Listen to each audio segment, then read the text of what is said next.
耳背机电池仓锁的安装方法。耳背机电池仓锁的安装：将耳背机电池仓打开后，水平放置桌面，电池仓门处的梯形槽向上，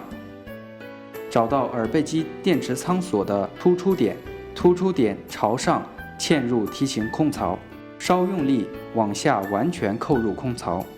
至突出点完全消失，完成电池仓锁的安装。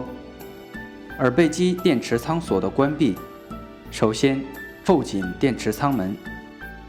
用小螺丝刀卡住锁片表面的突出点，右移，关闭电池仓锁。耳背机电池仓锁的打开：用小螺丝刀卡住锁片表面的突出点，左移，